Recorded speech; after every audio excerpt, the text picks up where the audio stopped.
And he said something to you, didn't he, that gave you a bit of a jolt? A very big jolt. What did he say to you?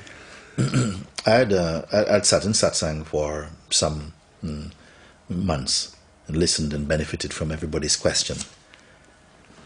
And then it came one time I felt I wanted to put myself in front of him. So I really spent a whole evening trying to construct a letter to introduce myself and all of this. And then the time came, and he read it, and in front of everyone, he calls you up, and I went up, shivering, and. So when you say shivering, you were. Well, at first I was shivering uncertain. more when I was sitting waiting to see if he was going to pick up my letter. Actually. Yeah, so you're kind of a little nervous. Very nervous. Yeah. And then he called, and I got up, and it was like my knees turned to water or something. I don't know, but something fell away, because it was like it's like going up to the butcher's block or something, because I'd watched other people go up. But he read my letter. Yeah.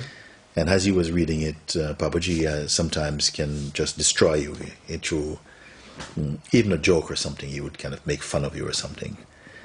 But he started to talk, and then I found that a lot of resistance was coming up, fears, anger started coming up. That was surprising for me. And it was so loud, it became a sort of ring in my ears. And I literally could not hear him, what he was speaking. I could watch his mouth moving like... Inside the noise was so loud. And but one thing filtered through, and it was that he said, if you wish to discover the truth fully, you must vanish, you must disappear altogether. That did something. Completely shuffled me up completely. I don't know. I felt so angry and disrespected. All of this stuff came up. So you felt he hadn't seen you as such? No, it wasn't this. It was complete. I don't know what it is. It was not anything that was expected. It was just feeling like I'd asked him to sort of put a bit of plaster on my hand, and he stuck something into my solar plexus or something like this instead, And everything came up this... I tried to look really calm outwardly, but I was a complete wreck inside. Something came up that loud. And then after this, I wanted just to go home, to get away from him. And I felt in my heart it was time to leave this place. This was my cue to get out of Lucknow and move on. And so I went home and furiously started packing to leave. But I took a break and went for a walk just to take some air. And shortly after sitting under a tree cooling off, I felt okay now. I was still, blazing somehow with this kind of strange feelings. And then I went to go home, to walk back and to continue the packing. And after moving on for about maybe 20 meters, it was like this huge cloud of anger and frustration and shame just vanished. That vanished. And in this moment, I could not find myself. I could see my body, I could see my body was there, but that's not what I was looking for.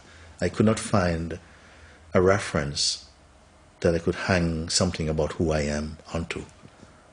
There was just this infinite expanse. Up until this time, meeting Papaji, my life was full just of bliss and joy. It's there now. Also, but that was on the front page of my being, so to speak, And I was feeling hints, little blasts of this spaciousness. But in that moment, it was like I was not there. I as me or something. It was really like this. And for a few seconds, there was a kind of panic, and then that just blew away also. There was only the space that was there.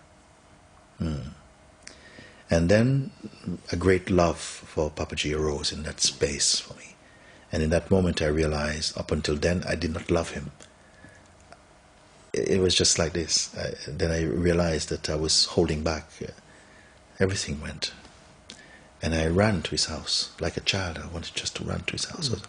I don't think my feet felt like it was touching the ground or something. And what did you say when you saw him in the house? I didn't get there. I got there, and there were people waiting to go into his house, and I don't remember what else happened. Yeah. Went home, and I knew I was not going to leave. I stayed on, in fact. Stayed on in Lucknow. Yes, I stayed on in Lucknow. Yeah. And was in love with him, in love with being there. And I don't know how to describe these things. And then what finally did take you away from India was you had the tragedy with your son. He died. Yes. And I left Lucknow, went to Ramana Ashram and spent a few months there. Right. And came back to Lucknow to be with Papaji. And then I got some news that my eldest son had passed away suddenly. So I came back to London very quickly. How was that when you heard that news? There was a sort of reflex. In a flash, it was like I was skinless, but just for a few seconds. Yeah. And then that also went. Yeah. It's like this. Like a reaction from the past or something happened, and then somehow it was all okay. It was all like space again. But then everything else moved into action to do what was needed to be done. I felt very strongly assisted in everything that unfolded, after this. So I came back to London and buried my son and reassured my other two children. And it was like this. There was not a sense of regret. No, I understand what you're saying. I have to say, Yeah. And sometimes people are a bit shocked by that, but I have to be honest about it. Yeah. I felt it was okay. It was not like he died too young. I didn't have these sentiments or feelings. I felt it is just like this. It's how it's meant to be. And then you were in England? I stayed on in England, yes. And what happened next? Well, somehow the sense of any kind of control or motivation arising from any projection or intention had weakened so much. Just whatever was going on, it was going on. And I started to work in the market selling incense. Right. I started to do this for some time. That felt okay to do this, and I enjoyed it also.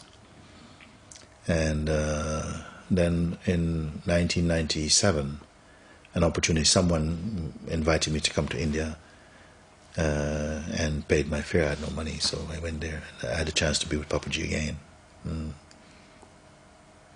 Yes. So I left. I was with him another few months, and left only a month before he left his body. And again, that event, if you want to say, had the same effect like my son. It is like, I don't feel Papaji has gone anywhere. What is felt as Papaji inside me. Yes. Yes.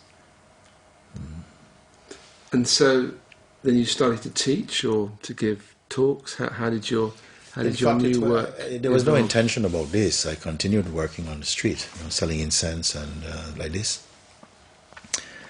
And then somehow in the market, Electric Avenue in Brixton, I started to meet people very casually would come to the shop. It was not just incense now. I started off walking with a bag, on a bell, selling incense in the market, and I loved this freedom. But they came at one Christmas, and the police was moving everybody off the street who were selling things like myself, So I went to one shop and I asked one shopkeeper, "You mind if I stand outside of your shop and sell these things?" And he said, "Well, if you don't get in the way, then it's okay for me."